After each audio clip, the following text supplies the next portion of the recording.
لیکن ہماری سیاسی قیادت نے یا اس وقت کی جو 1960 میں جو قیادت تھی انڈیا کی بھی پاکستان میں بھی، انہوں نے بڑی بصیرت کا مظاہرہ کیا، انہوں نے بہت وزڈم دکھائی اور ایک اچھے ایگریمنٹ، اچھے معاہدے پہ انہوں نے سائن کیے کہ جس میں کچھ ویسٹرن ریورز پاکستان کو مل گئے، ایسٹرن ریورز انڈیا کو مل گئے، ظاہر پنجاب بھی تقسیم ہوا تھا، یہ دریا انہی علاقوں سے بہہ کے آتے ہیں، تو پانی کی تقسیم کا کوئی فارمولہ تو طے ہونا تھا اور ہم نے ایک فارمولہ طے کیا، اور میرے خیال میں یہ اچھا معاہدہ تھا۔ اگرچہ پاکستان میں یہ بات ہوتی رہتی ہے کہ نہیں ہمیں اس میں نقصان ہوا، انڈیا میں یہ بات ہوتی ہے کہ نہیں ہمیں نقصان ہوا، لیکن میری نظر میں جب بھی کوئی ایگریمنٹ کرنا ہوتا ہے تو کچھ گیو اینڈ ٹیک تو ہوتی ہے، اور دونوں ملکوں کے مفادات کا خیال رکھنا ہوتا ہے، زیرو سم گیم تو ہوتی نہیں ہے، تو اس حوالے سے یہ ایک اچھا معاہدہ تھا۔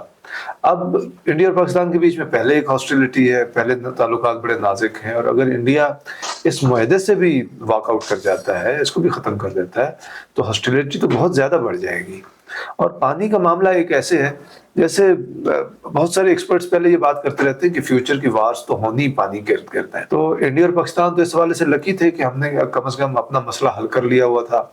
اس پہ چھوٹی چھوٹی بات ہوتی رہتی تھی، کبھی پاکستان کہتا تھا آپ کشمیر میں وہ جو ڈیم بنا رہے ہیں وہ اس کی معاہدے کی خلاف ورزی ہے، لیکن وہ چھوٹی موٹی وائلیشنز کی بات ہے، اس کو انڈیا ڈینائی کرتا تھا، ہم کہتے تھے نہیں آپ کر رہے ہیں، بالکل اسی نیوٹرل فورم پہ ہم چلے جاتے تھے۔ لیکن ادروائز تو یہ دونوں ملک بہت ہماری اچھی قسمت تھی، ہماری قیادت کی، اس وقت کی قیادت کی بصیرت تھی کہ انہوں نے اس کو طے کر لیا ہوا تھا۔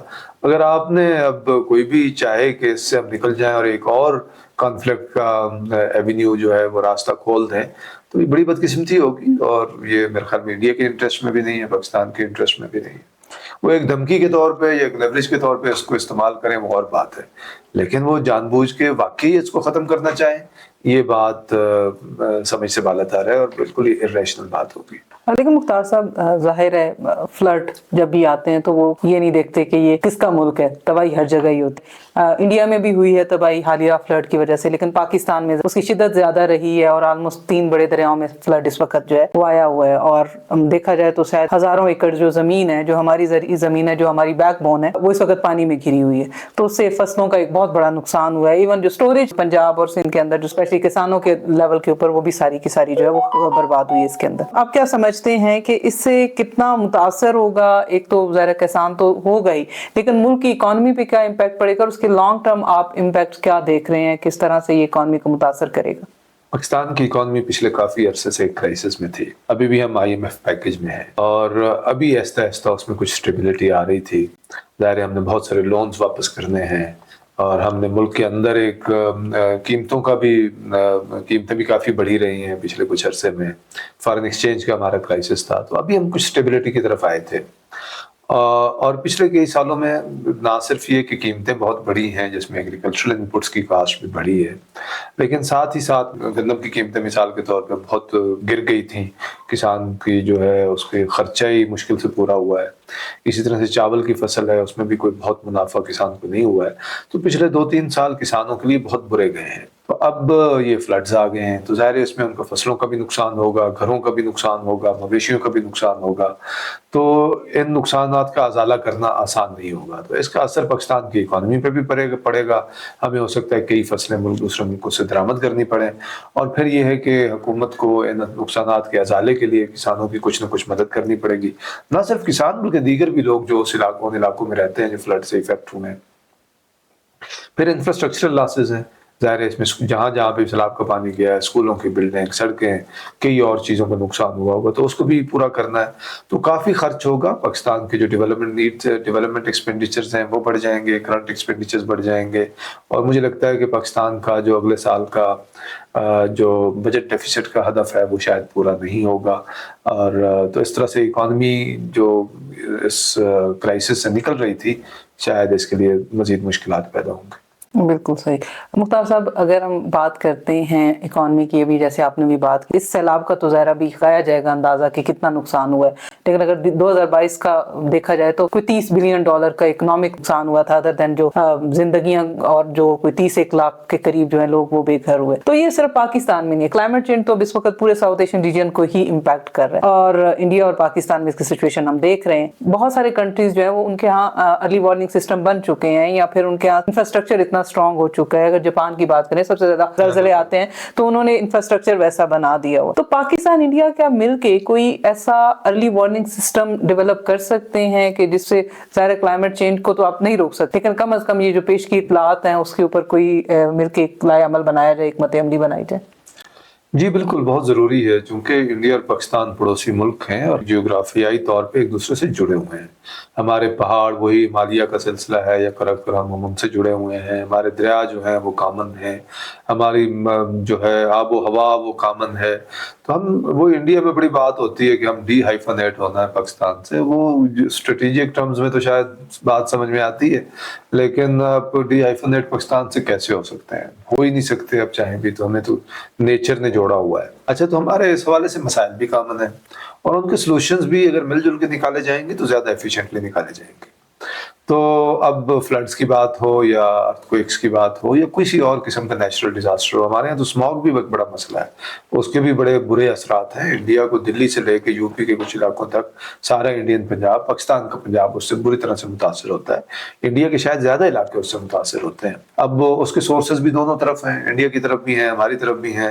وہ ہوا تو کبھی ادھر سے ادھر چلتی ہے، کبھی ادھر سے ادھر چلتی ہے. فیکٹریاں ادھر بھی لگی ہوئی ہیں، ادھر بھی لگی ہوئی ہیں، اور یہی بات دریاؤں کی ہے. تو اگر دونوں ملک مل کے، بلکہ زیادہ بہتر ہوتا کہ سارک کا ادارہ آج موجود ہوتا اور اس کے فریم ورک کے اندر ایک ریجنل میکنزم بنتا.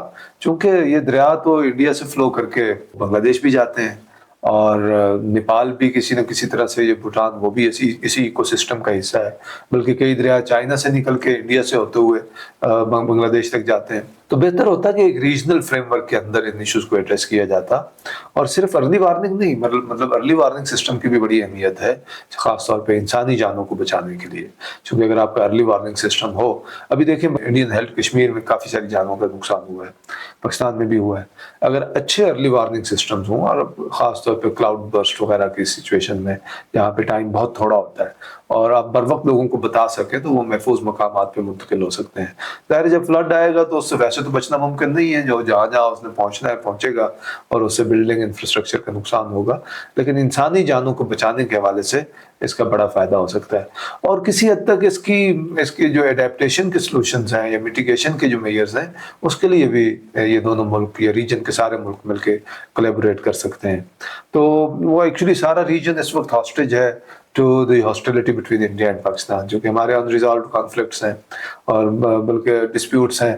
اور ہم اس پہ مزید کا، اگر یہ پانی والے معاملے پہ بھی ہم انڈس واٹر ٹریٹی کو ختم کر دیتے ہیں تو پھر ہم نے ایک اور ڈسپیوٹ کا اضافہ کر دیا. اور ہم اس بات کا بعض اوقات خیال نہیں کرتے کہ ہم اس سے خود بھی بری طرح متاثر ہو رہے ہیں اور اس سے پورا خطہ متاثر ہو رہا ہے. اب انڈیا اس وقت جو ہمارا ساؤتھ ایشیا ہے وہ شاید لیسٹ کنیکٹڈ ریجن ہے ساری دنیا میں.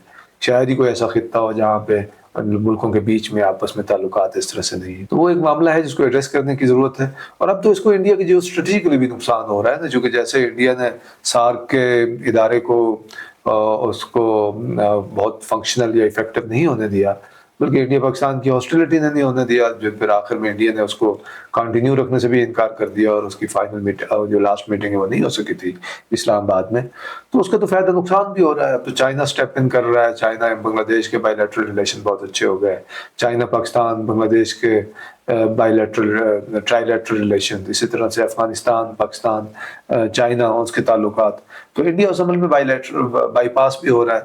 لیکن آپٹیمل سلوشن یہی ہوگا کہ بالآخر ہم سارک کو ریوائیو کریں اور اسی میکنزم کے اندر جو ہے ہم ارلی وارننگ سلوشنز اور کلائمیٹ چینج سے مدافعت کے جو باقی پاسبل آپشنز ہیں ان کو ایکسپلور کریں. تو مختار صاحب، یہ تو ظاہر ہے ساؤتھ ایشین ریجن کے اوپر ایک انیشیٹو ہے جو لیا جا سکتا ہے اور اس میں تمام ہی ساؤتھ ایشین ریجن جو ہیں وہ اپنا اپنا کردار ادا کر سکتے ہیں. لیکن اگر ہم اسپیسیفکلی پاکستان کی بات کریں تو پاکستان میں پچھلے کچھ 4 سالوں سے یہ کنٹینیوس فلڈز آ رہے ہیں. 2022 کو دیکھ لیں، 2022 میں سندھ میں تھا، پھر 2023 میں بھی کسی طرح سے بعض علاقوں میں. اس دفعہ تو جو ہے وہ ظاہر ہے جہاں ایک طرف ہم نے کے پی میں دیکھی اپنے جو ہلی ایریاز تھے وہاں پہ ہم نے دیکھا، اس کے ساتھ یہ والا فلڈ. تو پاکستان میں واٹر کو مینج کرنے کا کیا سسٹم اس وقت ہے اور اس کو کیسے بہتر کیا جا سکتا ہے آنے والے فیوچرز میں؟ اور اس وقت کیونکہ جیسے فوگ کے لیے ہمیں بھی انیشیٹیوز لینے کی ضرورت ہے، اسی طرح سے ہمیں فلڈ کے لیے بھی شاید بہت ارلی کچھ جو ہے ورک کرنے کی ضرورت ہے. تو آپ کے خیال میں کیا ایسے اقدامات ہو سکتے ہیں جو گورنمنٹ لے سکتی ہے؟ دیکھیے، پہلی بات تو یہ کہ بارشیں تو ہوتی آئی ہیں، ہوتی رہیں گی. کلائمیٹ چینج کی وجہ سے شاید